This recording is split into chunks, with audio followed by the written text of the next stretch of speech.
નમસ્કાર, ભારત 24 ન્યૂઝમાં આપનું સ્વાગત છે। હવે જોઈએ આજના સમાચાર। દાહોદ જિલ્લા પોલીસ અધિક્ષક રવિરાજસિંહ જાડેજા દ્વારા ઝાલોદ ડિવિઝનમાં ગણેશ ઉત્સવ અને ઈદે મિલાદ અંતર્ગત શાંતિ સમિતિ મીટિંગ યોજાઈ। ઝાલોદ પોલીસ સ્ટેશનની વિઝિટ પણ કરવામાં આવી। દાહોદ જિલ્લા પોલીસ અધિક્ષક રવિરાજસિંહ જાડેજાની દાહોદ જિલ્લામાં નિયુક્તિ થયા બાદ પ્રથમ વખત ઝાલોદ ડીવાયએસપી કચેરી અને ઝાલોદ પોલીસ સ્ટેશનની વિઝિટ કરવામાં આવી હતી। આજરોજ 3/9/2025 બુધવારના રોજ સાંજે 5 વાગે ઝાલોદ પોલીસ ડિવિઝનમાં આવતા ઝાલોદ, લીંબડી, સંજેલી, ફતેપુરા, ચાકલિયામાં ઉજવાતા ગણેશ ઉત્સવ તેમજ ઈદે મિલાદ માટે શાંતિ સમિતિની એક મિટિંગ યોજી હતી। આજની મિટિંગમાં દાહોદ જિલ્લા પોલીસ અધિક્ષક રાજવીરસિંહ જાડેજાએ ગણેશ ઉત્સવનો મહિમા અને તેની જે પરંપરા છે તેને જાળવી રાખી ઉત્સવ મનાવવા હાકલ કરી હતી। નગરમાં દરેક સમાજના આગેવાનો પરસ્પર સમાનતા અને મૈત્રીભાવ જાળવી સામાજિક એકતાનું પ્રદર્શન કરે તેવું સૂચન કર્યું હતું।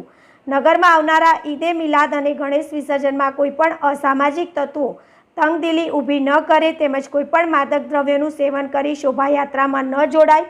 વરસાદને લઈને પણ ધ્યાન દોરતા કહ્યું હતું કે તળાવોમાં પાણી વધુ હોવાથી કોઈએ પણ તળાવની નજીક જવું નહીં તેમજ નગરપાલિકા દ્વારા જે નિયુક્ત કરેલા તરવૈયા હોય તેઓ દ્વારા જ ગણેશજીનું વિસર્જન કરવામાં આવે તેવી પણ ટકોર કરી હતી। દાહોદ જિલ્લા પોલીસ આવનારા ઉત્સવમાં પ્રજા સાથે ઊભી છે તેમજ કોઈપણ તકલીફ કે વ્યવસાયોમાં કોઈ તકલીફ લાગતી હોય તો તાત્કાલિક ઝાલોદ પોલીસનો સંપર્ક કરવાનું કહ્યું હતું। તાલુકા રિપોર્ટર પંકજભાઈ પંડિત।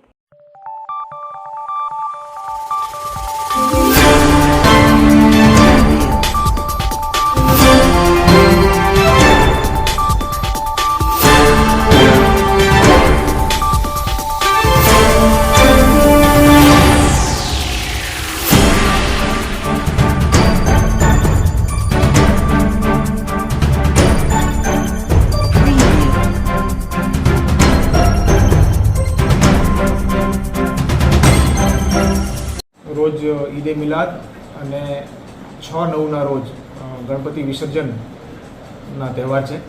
એ અનુસંધાને ઝાલોદ ડિવિઝન વિસ્તારમાં આજે ઝાલોદ એસડીપીઓ કચેરી ખાતે શાંતિ સમિતિ અને ગણપતિ અને ઈદના જુલુસના આયોજકોની સાથેની એક મિટિંગનું આયોજન કરવામાં આવેલું હતું। આયોજકો અને આગેવાનો સાથે મિટિંગ કરી અને જુદા જુદા મુદ્દાઓ પર ચર્ચા કરવામાં આવી અને આગામી દિવસોમાં આ બંને તહેવારો ખૂબ જ શાંતિપૂર્વક રીતે પસાર થાય અને કાયદોની વ્યવસ્થાની પરિસ્થિતિ જળવાય અને લોકો આ બંને તહેવારો આનંદપૂર્વક ઉજવે અને એમાં પોલીસ સુચારુ રૂપે પોતાનો ભાગ ભજવે એ બદલ આ મિટિંગ કરવામાં આવી હતી અને બહુ જ સારા વાતાવરણમાં મિટિંગ પૂર્ણ થઈ છે અને અમને ખાતરી છે કે આગામી દિવસોના બંને તહેવારો ખૂબ જ સારી રીતે